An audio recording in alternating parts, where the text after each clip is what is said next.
I've seen a lot of narrative online about how we can all change our consumer habits in order to be more environmentally conscious, but I have not seen much discourse on how we can do this more specifically as gamers. So I thought it'd be interesting to do a little research and make a video on it. I've always been really interested in sustainability and in learning how simple alterations to our habits without affecting what makes these hobbies that we love so much fun can really add up to lowering our carbon footprint. And listen, this is not to shame anybody. I myself struggle with these things all the time. I just think it's important that we at least know this information and try our best. So here are 3 easy tips to be more environmentally conscious as a gamer. First tip is to get your games on the eShop. I feel like most of us already do this, but if you don't, here are some reasons why you should purchase your games digitally rather than physically. Physical games are presumed to emit about 23 times more carbon emission than digital. When development on a video game wraps up, the product is then sent to the manufacturing process. This process is very long and takes a lot of resources such as paper, plastic, energy. Games are then distributed across the world, flown, shipped, and trucked from warehouses to your local retail shop. That's a lot of energy. All that printing and packaging and transportation is removed from the equation when you just purchase digitally. I've always wondered, why packaging so big if game so small? But I digress. I know a lot of people like collecting physical games, and I am no one to tell you not to do that. At the end of the day, we have to find some kind of joy in this cruel world. But if you're like me and you don't really care either way, I would suggest that you buy digitally instead. Next tip is to get secondhand and refurbished items and consoles. I like this tip because it's not only better for the environment, but it is usually cheaper as well. The same way that you can go to a thrift store to get clothes and home decor, there's a huge market online to get used and renewed electronics.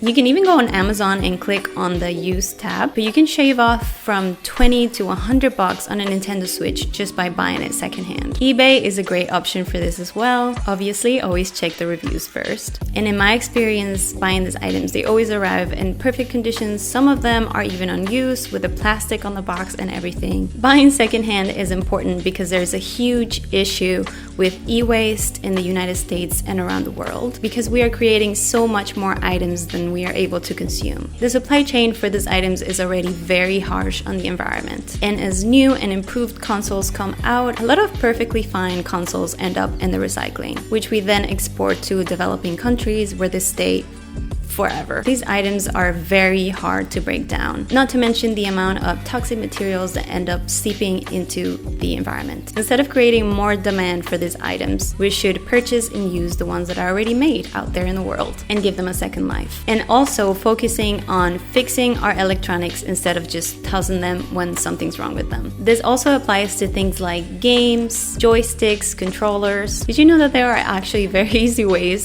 to fix your Nintendo Switch joystick drift? I'm gonna link it below, a how-to, but you can just do that instead of just buying a brand new joystick. Other than Amazon and eBay, I'm gonna link below some resources to buy secondhand technology. And the last tip I have for you is both the easiest and the hardest, and that is just buy less. Yes, the best thing that you can do for the environment is just to buy less stuff. And I know just how hard it is with social media where you see all of these beautiful keyboards and setups and controllers and accessories. I get it, okay? When I look at a beautiful setup on Pinterest, I immediately want to change the entire aesthetic of my setup right then and there. I know how fun it is to get something new in the mail and personalize and accessorize. Just remember to take a breath, take a step back. I'm not saying you shouldn't buy anything ever again. Let's just try to shift our mindset and think about it in a more intentional way. Is this something that I really need? Am I gonna use it and keep it for a long time? Is it worth my money? Do I just want to be part of a trend? Will I get rid of it in a couple months? I constantly have to remind myself, I don't need it. This is not only great for the environment, but it's also great for your wallet. Instead of buying 10 different skins for your Switch and changing them every month, maybe get one that you know is gonna last a long time and that you're gonna love. Maybe consider unfollowing unboxing videos on TikTok. I am adding myself on that one. Also, just as an honorable tip or a Tipception, another great thing that you can do when you want to personalize your setup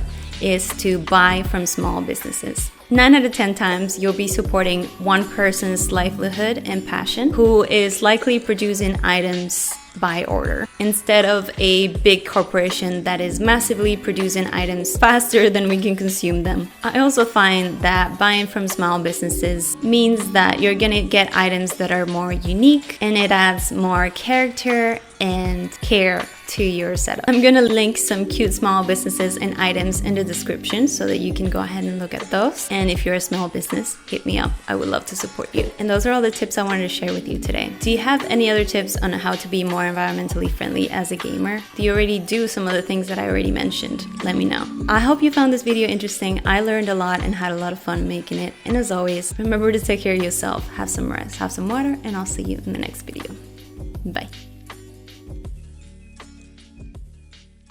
Bear in mind that it is really big corporations that can make a big difference, and there is no ethical consumption under capitalism.